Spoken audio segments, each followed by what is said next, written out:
Telangana Congress party చేరికలపై మరోసారి focus పెట్టినట్లు సమాచారం. అందులో భాగంగానే టీపీసీసీ చీఫ్ మహేష్ కుమార్ గౌడ్ త్వరలోనే 15 మంది బీఆర్ఎస్ ఎమ్మెల్యేలు చేరతారంటూ కామెంట్ చేసినట్టు మనకు తెలుస్తుంది. పీసీసీ చీఫ్ మహేష్ కుమార్ గౌడ్ వ్యాఖ్యలతో మరోసారి చేరికలపై జోరుగా చర్చ సాగుతుంది. కేటీఆర్ పక్కన ఉండే ఎమ్మెల్యేలు తమతో టచ్లో ఉన్నారని మహేష్ కుమార్ గౌడ్ సంచలన వ్యాఖ్యలు చేశారు. ఇక ఇదే విషయానికి సంబంధించి మరింత సమాచారాన్ని మా వరంగల్ ప్రతినిధి చంద్రశేఖర్ అందిస్తారు. చంద్రశేఖర్, చెప్పండి, ఒక రకంగా చెప్పాలంటే మహేష్ కుమార్ గౌడ్ చేసిన వ్యాఖ్యల్ని ఎలా చూడాలి? అసలు బీఆర్ఎస్ నుంచి వరంగల్కి సంబంధించి ఎవరైనా ఎమ్మెల్యేలు ఇంకా మాజీ ఎమ్మెల్యేలు టచ్లో ఉన్నారా బీఆర్ఎస్కి సంబంధించి? లక్ష్మీనాథ్, మనం పిసిసి అధ్యక్షుడు చెప్పిన మాట వాస్తవం అని చెప్పుకోవచ్చు. ఎందుకంటే ఆల్రెడీ గతంలోనే అనేక మంది ఎమ్మెల్యేలు ఎమ్మెల్సీలుగా ఉన్న వాళ్ళంతా కూడా బీఆర్ఎస్ పార్టీ నుంచి కాంగ్రెస్ పార్టీలోకి రావాలనుకున్న మాట వాస్తవమే. ఇందుకు సంప్రదింపులు కూడా జరిగిన మాట వాస్తవమే. కానీ బీఆర్ఎస్ పార్టీ కోర్టులో అనర్హత పిటిషన్ విషయంలో వీళ్ళ మీద అనర్హత తీసుకోవాలని చెప్పేసి పిటిషన్ వేసిన నేపథ్యంలో సింగిల్ బెంచ్ 4 వారాల్లో తీసుకోవాలి, లేదంటే మేమే తీసుకోవాల్సి ఉంటుందనే నిర్ణయంతో ఒక్కసారిగా ఆ చేరికలకైతే వారు కొంచెం బ్రేక్స్ వేయడం జరిగింది. దాంతో కొంత చేరికలు ఆగిపోయిన మాట వాస్తవమే. ఎప్పుడైతే సింగిల్ బెంచ్ ఇచ్చిన తీర్పు పైన అసెంబ్లీ కార్యదర్శి డివిజనల్ బెంచ్ కి వెళ్ళాడో, డివిజనల్ బెంచ్ ఈ యొక్క విషయంలో విచారణ జరిపి అది మొత్తం పూర్తిగా తన విచక్షణకే మన అసెంబ్లీ స్పీకర్ విచక్షణకే వదిలేయటం. దీంట్లో కోర్టు ఎలాంటి జోక్యం ఉండదు. అసెంబ్లీ స్పీకరే పరిస్థితులకు అనుగుణంగా తన విచక్షణ అధికారాలతో తీసుకోవాలని చెప్పడంతో ఒక్కసారిగా కాంగ్రెస్ లో చేరిన బీఆర్ఎస్ పార్టీ ఎమ్మెల్యేలకు అయితే ఒక ఊరటైతే లభించిందని చెప్పుకోవచ్చు. ఆ తర్వాత వెంటనే ఇటు ప్రజాపాలన దినోత్సవ వేడుకలు ఉన్న నేపథ్యంలో కొంత చేరికలకు బ్రేక్ జరిగింది. ఇప్పుడు మన పిసిసి అధ్యక్షుడు చెప్పినట్టు ఇప్పుడు మంచి జోష్ మీద ఉన్న కాంగ్రెస్ పార్టీ ఒక పక్క ఒక ఏడాది కాలంలోనే చేసిన అభివృద్ధిలో ప్రజల్లో సంబరాలు జరుపుకుంటూ వెళ్తున్నారు. ప్రజల మద్దతు కూడా అనన్యంగా పెరిగిందని చెప్పుకోవచ్చు. దీంతో భాగంగా కాంగ్రెస్ పార్టీ మంచి జోష్ లో ఉంది. రానున్న రానున్న లోకల్ బాడీ ఎన్నికల్లో కాంగ్రెస్ పార్టీ పూర్తిగా స్వీప్ అనుకున్న ఉద్దేశంలోనే ఇప్పుడు చేరికలకి తిరిగి ఆహ్వానిస్తుందని చెప్పుకోవచ్చు. చేరికలకి సమూహం చేసిందని చెప్పుకోవచ్చు. మనం చూడొచ్చు, ఉమ్మడి వరంగల్ జిల్లా మొత్తం కూడా ప్రజల తీర్పు అయితే చాలా విలక్షణంగా ఉంటుంది, వాస్తవాలకు దగ్గరగా ఉంటుంది.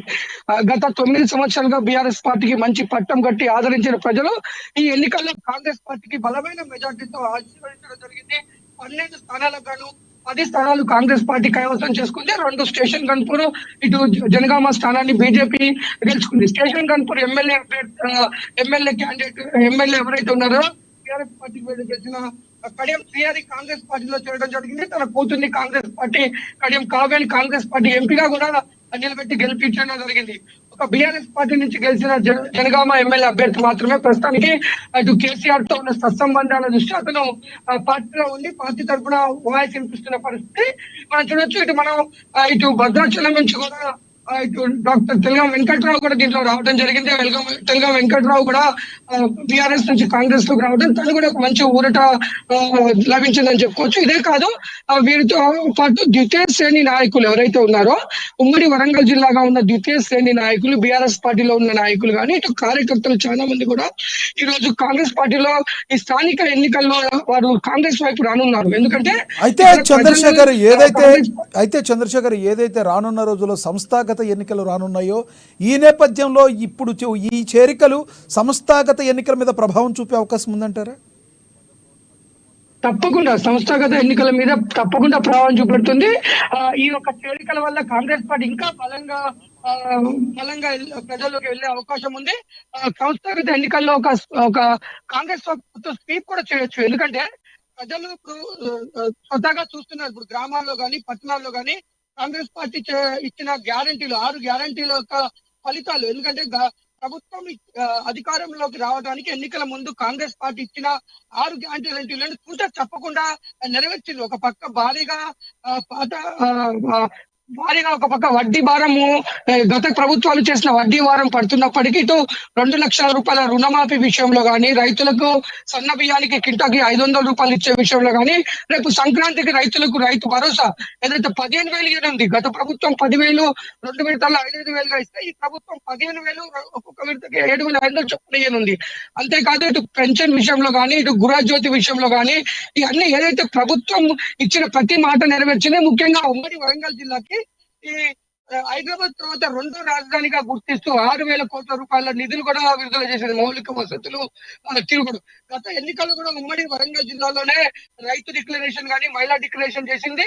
తిరిగి ప్రజాపాలనలో మొట్టమొదటి ఇందిరా మహిళా శక్తి కూడా సభలు కూడా మన ఉమ్మడి వరంగల్ జిల్లాలోనే జరిగింది. అంటే ప్రభుత్వం ఇక్కడ ప్రజలకు ఇస్తున్న సపోర్ట్ ని అనుగుణంగానే ప్రభుత్వం అడుగులు వేస్తుంది. అందుకు తగ్గట్టు ప్రజలు కూడా ఈ ప్రజా పాలనలో ఏదైతే రేవంత్ రెడ్డి ఆరోగ్యంలో ఉన్న కాంగ్రెస్ ప్రభుత్వం ఇస్తున్న అన్ని హామీలు కానీ, సంక్షేమం కానీ, అభివృద్ధి కానీ, మౌలిక వసతులు ఈ కల్పనలకు ప్రభుత్వం పడుతున్న కష్టాన్ని, ప్రజలకు చేస్తున్న మేలుని గుర్తించి ఈ యొక్క చేరికలతో మరింత బలం చెంది ఈ కాంగ్రెస్ పార్టీకి ఇది ఈ రానున్న స్థానిక ఎన్నికల్లో మాత్రం భారీగా ఉపయోగపడొచ్చు. లక్ష్మీనాథ్.